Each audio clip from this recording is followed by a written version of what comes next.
Assalamualaikum warahmatullahi wabarakatuh. Perkenalkan, nama saya Devi Narasa Fitri dengan NIM 3121970 ingin menjelaskan tentang laporan laba rugi dan jenis-jenis marketing. Tahap penyusunan laporan keuangan pada akhir periode. 1. Pembuatan neraca saldo. Yang kedua, pencatatan jurnal penyesuaian. Yang ketiga, pembuatan neraca saldo setelah pencatatan jurnal penyesuaian. Yang keempat, penghitungan laba rugi dan membuat laporan laba rugi. Yang terakhir, itu adalah marketing, jenis-jenis marketing. Mengapa perlu penghitungan laba rugi? Yang pertama, perusahaan dan pihak luar perlu mengetahui dan mengevaluasi hasil usaha. Yang kedua, hasil usaha laporan laba rugi. Yang ketiga, laba rugi sebagai alat prediksi kemampuan perusahaan di masa yang akan datang. Kegunaan yang pertama, mengevaluasi hasil kinerja usaha pada masa lalu. Yang kedua, memberikan dasar untuk kinerja pada masa depan. Yang ketiga, membantu menilai resiko atau ketidakpastian arus kas masa depan. Kondisi laba rugi. Laba rugi adalah selisih dari pendapatan dan biaya. Kalau misalnya laba itu adalah biaya lebih dari pendapatan. Kalau misalnya yang rugi itu pendapatannya kurang dari biaya. Impas adalah pendapatan sama dengan biaya. Keterbatasan laporan laba rugi. Yang pertama, pos-pos yang tidak dapat diukur secara tidak akurat dan tidak dilaporkan dalam laporan laba rugi. Yang kedua, angka-angka dipengaruhi oleh akuntansi yang digunakan.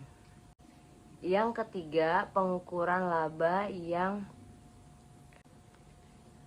melibatkan pertimbangan. Selanjutnya ada kualitas laba.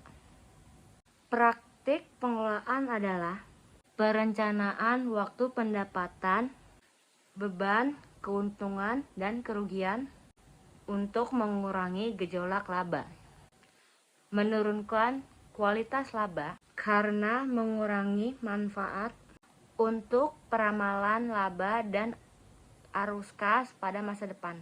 Unsur-unsur laporan laba rugi dibagi menjadi 4, yaitu pendapatan, beban, keuntungan, dan kerugian. Yang pertama ada pendapatan, arus masuk aktiva dari operasi utama perusahaan. Yang kedua adalah beban.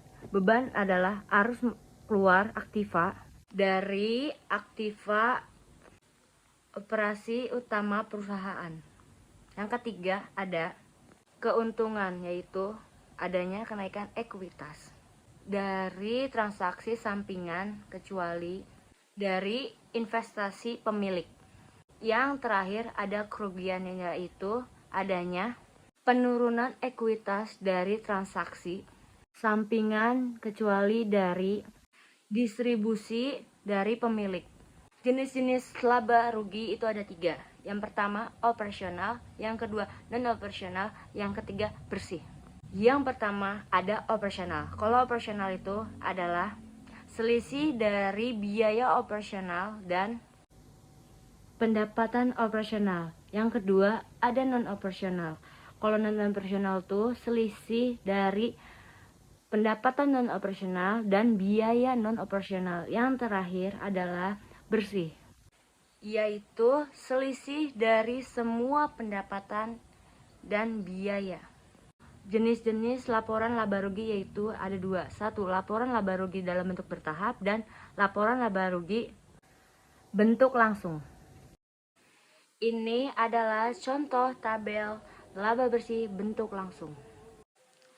Pendapatan sewa mobil A 250 juta, pendapatan sewa truk B adalah 100 juta, pendapatan sewa bus C adalah 300 juta, pendapatan penyewaan garasi adalah 5 juta, pendapatan mobil F adalah 10 juta, jadi total pendapatannya adalah 665 juta rupiah. Di sini ada biaya bahan bakar adalah 200 juta, biaya pemeliharaan rutin kendaraan 50 juta, biaya penyusutan kendaraan adalah 150 juta, biaya sumbangan sosial adalah 16 juta, biaya kebersihan akibat banjir adalah 4 juta, jadi total pembiayaannya adalah 420 juta. Jadi laba rugi bersihnya adalah total pendapatan dikurangi total pembiayaan adalah 245 juta. Dan di sini ada tabel laba bersih bertahap penyewaan kendaraan periode 2017. Ada pendapatan sewa mobil A yaitu 250 juta, pendapatan truk B adalah 100 juta, dan pendapatan bus C adalah 300 juta. Jadi total pendapatannya adalah 650 juta. Biaya bahan bakar 200 juta, biaya pemeliharaan rutin kendaraan ada 50 juta. Biaya penyusutan kendaraannya adalah 150 juta. Jadi total biaya operasionalnya adalah 400 juta. Jadi laba rugi kendaraan operasionalnya adalah 250 juta. Pendapatan penyewaan garasi adalah 15 juta. Pendapatan sewa mobil F adalah 10 juta. Jadi total biaya non operasionalnya adalah 15 juta. Biaya sumbangan sosial adalah 16 juta. Biaya kebersihan akibat banjir adalah 4 juta. Jadi total biaya non operasional adalah 20 juta. Laba bersihnya adalah 245 juta. Marketing adalah rangkaian kegiatan atau rencana untuk mempromosikan produk kepada konsumen. Jenis-jenis biaya pemasaran dan contohnya itu ada dua. Biaya pemasaran tetap dan biaya pemasaran variabel. Yang pertama, biaya pemasaran tetap. Biaya pemasaran tetap disebut dengan fixed marketing cost, yang artinya biaya tetap dan digunakan untuk kegiatan pemasaran saja. Contohnya, pemasaran meliputi biaya tenaga penjualan, kampanye iklan, promosi, dan biaya distribusi. Yang kedua ada biaya pemasaran variabel. Biaya ini seringkali berubah-ubah setiap periodenya dan kebesaran tidak bisa diprediksi biayanya, namun bisa kita rencanakan biaya-biaya yang akan muncul ketika ini terjadi. Biaya variabel biasanya sangat erat kaitannya dengan target dan bonus masing-masing departemen yang memiliki target penjualannya yang sangat besar. Contohnya, biaya komisi penjualan untuk tim perwakilan penjualan, biaya pemberian bonus kepada karyawan, dan biaya tambahan lainnya seperti biaya penggantian yang terkait dengan promosi atau penjualan.